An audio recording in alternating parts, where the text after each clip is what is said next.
Hi everybody, this is Michael Butterman, Music Director of the Shreveport Symphony Orchestra, and I'm here today at the Knoll collection at the Noel Memorial Library at LSUS, and being joined by Alex Mikaberidze, who is a professor of history here at LSUS, also the Ruth Knoll Endowed chair at the university, and as such curator of this incredible collection that we have here.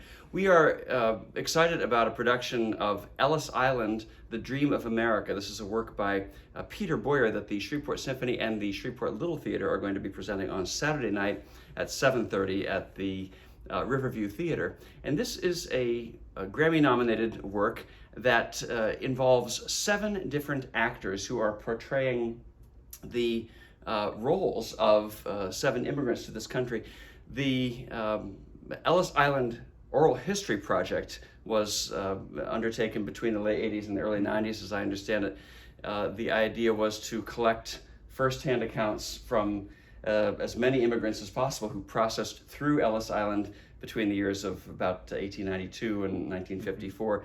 I guess it was some 12 million people who passed through Ellis Island at that during those years, and as many as 40% of current Americans can trace their ancestry in one way or another to people who passed through the island. Exactly, which is just an incredible thing to imagine.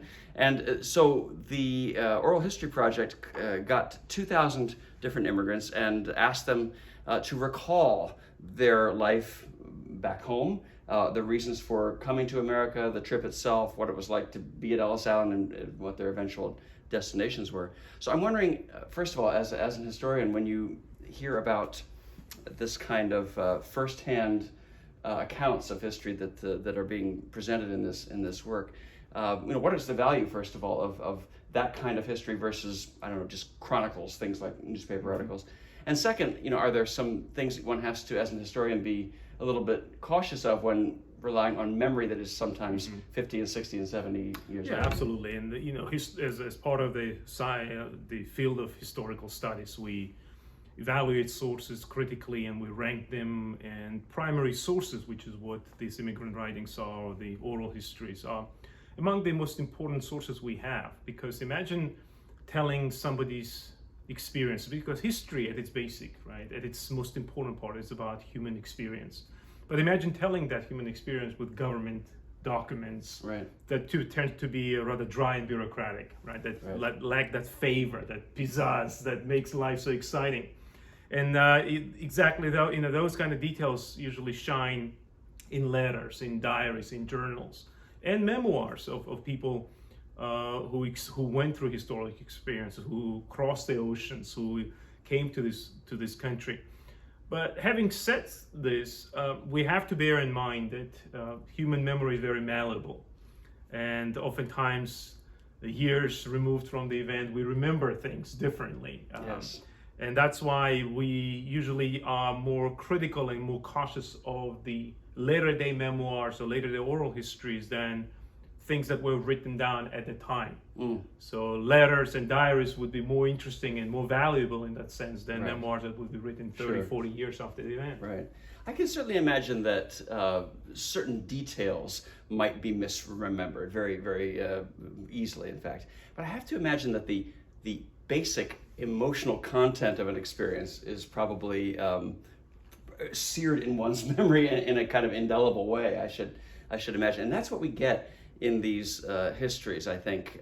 More than anything, you get a sense that these people were not just fleeing something, but they were coming to something, this dream of America. It meant something to these people. I'm wondering if first of all, the United States history as a nation of immigrants is unique in the world, in the world's history.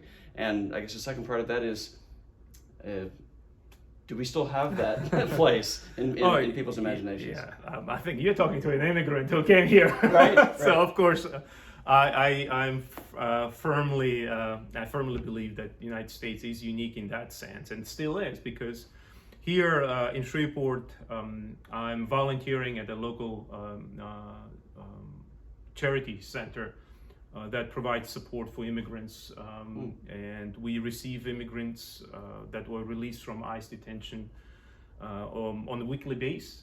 And talking to them every week, you realize what a fortune really you are to be here, and kind of enjoying the sense of normalcy that so many parts of the world do not. And especially in the last few weeks, we have a increased number of Ukrainian immigrants who come here fleeing the conflict, and sitting down and discussing what's happening in that part of the world, you realize that these people are coming here in search of a normalcy, in search of better life, in sort of that dream that you referred to. Right. And I think the United States still has that potent kind of it still serves as a potent symbol of what you can accomplish by the sheer willpower, by the sheer ability. These people come here with having very little support, with very little wherewithal, and yet they have all the future ahead of them. Right, and they have that almost always that desire to make the most of these opportunities. And I can testify to that from personal experience. I came to this country 22 years ago on borrowed money, and stayed, got married, stayed around, got a good job, 2 kids, and I still have that kind of what you're referring to, that burning desire to accomplish, to prove that coming here and staying here, that I had that chance and that I'm not blowing it. You are certainly not blowing it. I can attest to that for sure. Tell me about the collection and some of the holdings that might be specific to the immigrant experience. James Smith Knoll collection is what I call a jewel of Shreveport, because it is one of the best collections of antiquarian books in the nation, and we have it here.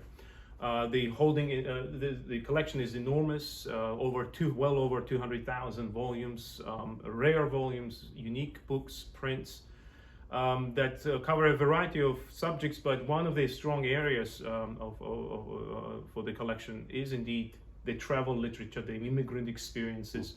These are books, these are memoirs, diaries, or letters written by immigrants who came to the United States, who pursued that American dream. And whose letters and diaries really illuminate what it is to be an American, to come to this country and experience it. Right. So we are here in Shreveport, we have access to this, but we also are on Saturday going to experience a different way of, taking in that information. History is the story of humanity, isn't it? And there are different ways to tell stories. We can do it through words on a page. We can also do it in this way, which is going to be music and photographs and theater, live theater. Is there a different kind of, connection or impact that taking in a story that way might have? You're talking to a bibliophile who loves reading books, but you know what I love more is enjoying the music that tugs on that inner emotional chords. Yeah. And that's what I really love about the events that we will have on Saturday, and that is this ability to intertwine music with a story, which to me it goes to the very core of human experience of life. And I think we are in for a wonderful event. I do too, and I want to thank you for your support of this event, without which we would not be able to do it. And we're really looking forward to presenting this for our community. And on behalf of Knoll Collection, we're delighted to make our little contribution to make this event. Thank you so much. Thank you, and thanks for taking some time to chat with me today. All right, so we'll see you on Saturday at 7:30 at the Riverview Theater for Ellis Island, The Dream of America, and the New World Symphony by Dvorak.